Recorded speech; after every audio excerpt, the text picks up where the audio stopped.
मोहित के नाम से आए हैं। हेलो। हाँ जी, क्या हाँ, हाल है, कैसे हो आप? हाँ, ठीक हूँ। आप सब कैसे हैं? ठीक ठाक। हाँ जी, क्या बात करेंगे? अच्छा, मैं इंडिया से हूँ और जी जी। शायद लगता है आप पूरे स्टूडियो में जो लोग हैं वो पाकिस्तान से हैं। हम्म। जी, तो नहीं, लेकिन बहुत पहले पाकिस्तान में से कोई नहीं है, बाहर है। अच्छा मतलब पाकिस्तानी है लेकिन बाहर है। अच्छा, तो मेरा मतलब बहुत पहले से एक ख्वाहिश था कि कभी पाकिस्तानी से बात हो जाए। तो पहले उसको ये चिढ़ाओ कि देखो हम लोग इंडिया में कैसे इतने अच्छे रहते हैं। तुम लोग तो अलग हो गए थे हमसे और देखो हम लोग कैसे रहते हैं मुसलमान और हिंदू। वैसे मैं चिढ़ाना चाहता था, लेकिन अब तो सिचुएशन रही नहीं वैसी। इधर के लोग सब वाट लगा रहे हैं इधर की। पूरा कुछ गड़बड़ हो रहा है, जैसे बात हो रही थी religion in politics, all that thing. और हाँ, रिलीजन नहीं होना चाहिए पॉलिटिक्स में, बिल्कुल। अच्छा, तो अलग दूसरा बात जो हो रहा था आरएसएस के बारे में, तो मेरे ख्याल से ये बीजेपी जो है, ये एक्चुअली ये डिसीज़ नहीं है, ये सिम्पटम है। एक्चुअल डिसीज़ तो आरएसएस है। तो आरएसएस का कैसा है कि उन्होंने एक पूरी जनरेशन को खराब कर दिया है। और जो जनरेशन 80s से लेके अब तक बनी है, वो हम्म। पूरा स्लोली स्लोली इंडोक्ट्रिनेशन इंडोक्ट्रिनेशन जो हुआ है।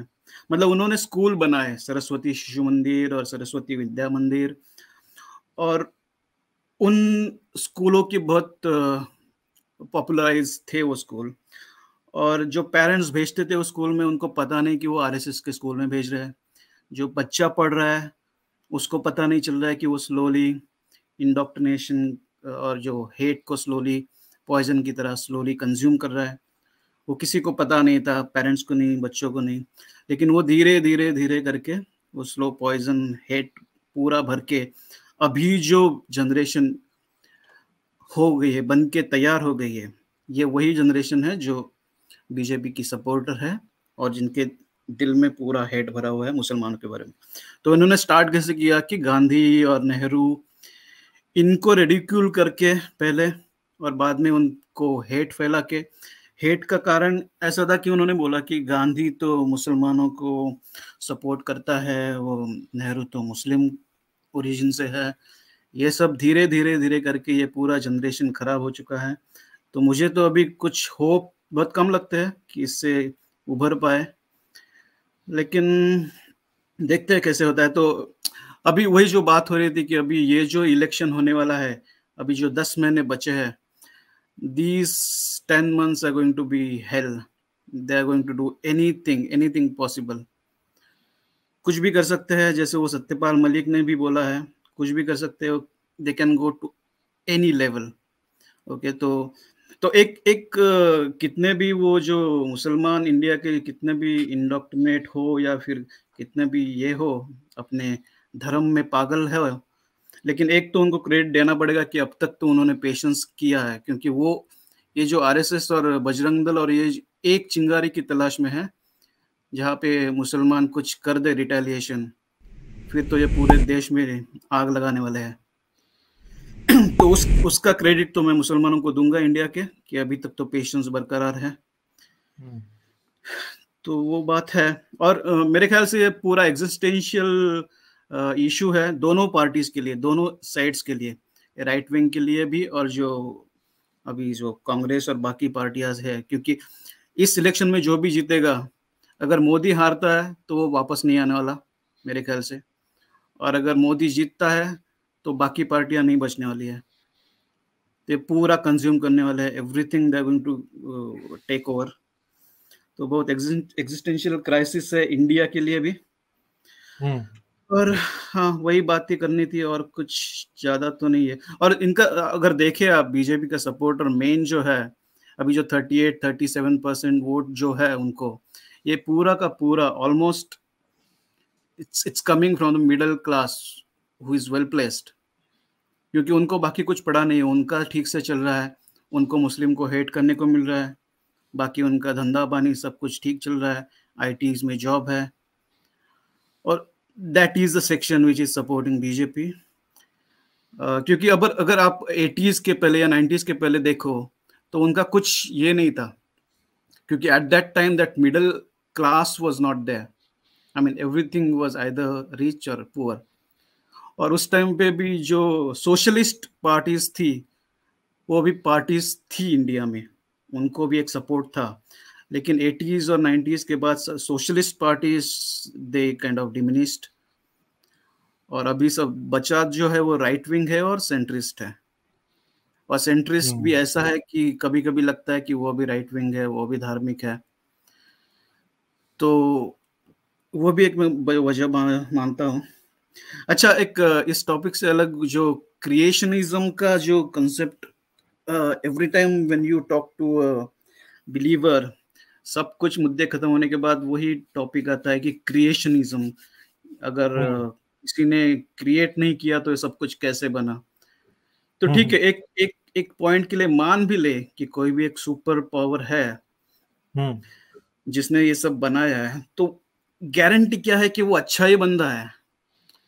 He can be a bad guy. जैसे हम लोग के यहाँ पे एक मूवी था सुपर इंडिया या मिस्टर इंडिया, जिसमें मोगैम्बो था, उसके पास वो पूरी टेक्नोलॉजी थी, मिसाइल्स थे, वो भी बना सकता था अपने दम पे वो सब मिसाइल्स वगैरह, लेकिन वो गंदा बंदा था ना। तो ये भी जो सुपर पावर जिसने सब बनाया है वो भी एक गंदा बंदा हो सकता है, कुछ खेल खेल रहा है। हो नहीं सकता है, अगर है तो गंदा बंदा ही है। जी जी जी, वो गंदा बंदा ही है, क्योंकि यहाँ पे जो भी डिस्क्रिपेंसीज दिख रहे हैं, मतलब बच्चा हार्ट में होल लेके पैदा हो रहा है, कोई ट्रांसजेंडर पैदा हो रहा है, ये सब this can be either incompetency of that super power और डेलिबरेटली डन समथिंग। सो अगर डेलिबरेटली डन है तो ज्यादा बुरा है वो, तो फिर वो पूरा बुरा ही बंदा है, वो सिर्फ खेल देखने में उसको इंटरेस्ट है।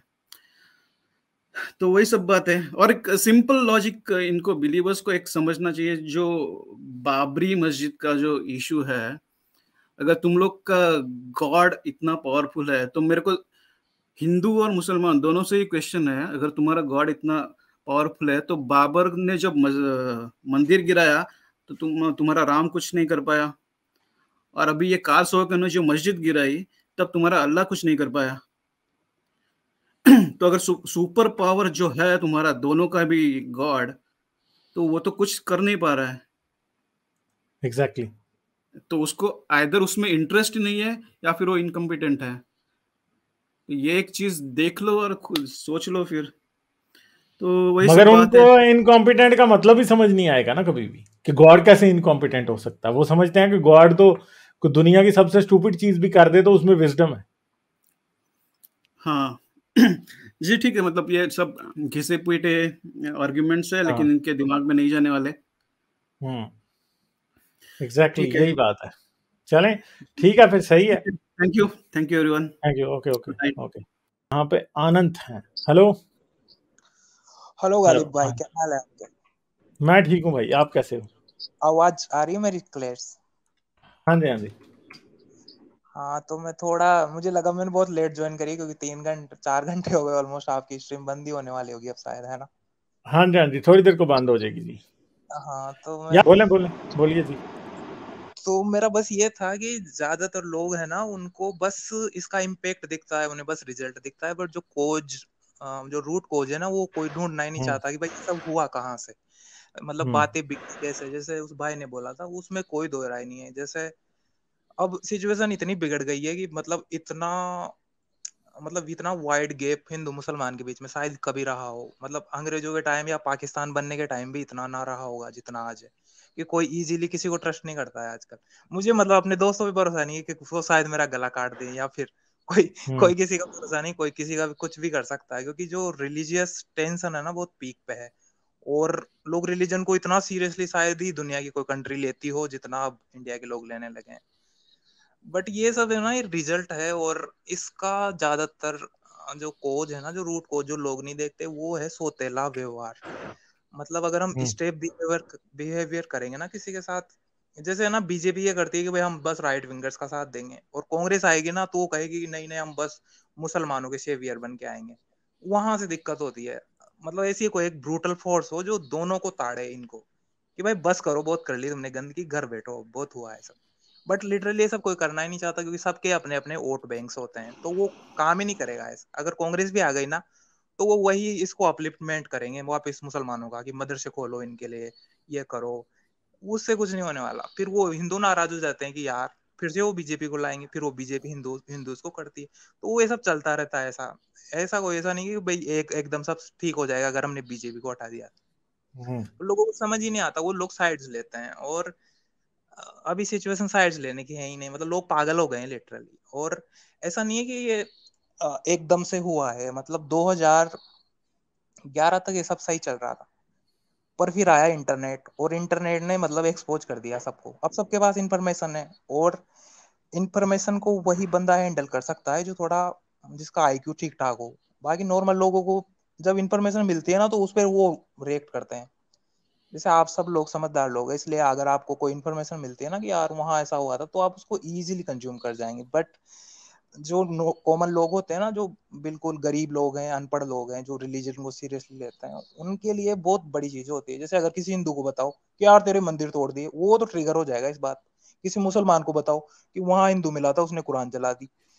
तो ये जो इन्फॉर्मेशन है ना, जो सोशल मीडिया का दौर है, मुझे तो कसम से मतलब बहुत गंदी बात है, पर भगवान के लिए हमारा तो सोशल मीडिया बंद कर दो। मतलब 1 साल में सब नॉर्मल हो सकता है अगर सोशल मीडिया ना हो। आपने आपने ऐसे सारी चीजों का हाल तो आपने ठीक बता दिया है, मगर हाँ जाहिर बात है कि अब ये चीज हो नहीं सकती। आपने हाँ। रूट कॉज तो बता दिया, वैसे आप बिल्कुल सही तो बताइए, आपका एनालिसिस बिल्कुल ठीक है। वो बात ये सही है कि मतलब जो नॉलेज है ना, जैसे अगर एक्स मुस्लिम भी अपना कोई डिबेट कर रहा है ना, तो वो सही है, वो बहुत अच्छा काम कर रहा है। बट कॉमन इंसान नहीं समझेगा उसको। हिंदू उस पे से मतलब ट्रिगर हो जाएगा उस बात हाँ, पे कि हाँ यार ये तो गलत हो गया हमारे साथ, और मुसलमान नहीं को मगर गिरे। इधर तो बहुत सारे एक्स मुस्लिम, खासतौर के इंडिया के और बहुत सारे पाकिस्तान के भी, वो तो जानबूझ के अब ये प्रोपेगेंडा करते हैं ना वो हिंदुत्व के करते लिए। हैं क्योंकि वो अब वो क्या वो करें। सर वो सर करते हाँ हैं क्योंकि वो फीड कर रहे हैं ना उनपे। मतलब वो हाँ उन्हें मिल गया अच्छा खासा कि हमें व्यूज मिल रहे हैं, पैसे भी मिल रहे हैं। और दिक्कत हाँ, यही है, जो बंदा साइड ले लेता है ना, वही प्रॉब्लम हो जाती है। फिर हमें साइड नहीं नहीं, मतलब दो साइड साइड, लेने में प्रॉफिट भी तो बहुत है ना। हाँ वही ठीक है, दिक्कत है ना। हाँ, साइड लेने में प्रॉफिट बहुत है, बड़े बड़े व्यूज वगैरह मिल जाते हैं ना, ये मसला है। मतलब जब मैं स्कूल में था ना, मैंने तो अभी कभी ऐसा माहौल नहीं देखा था।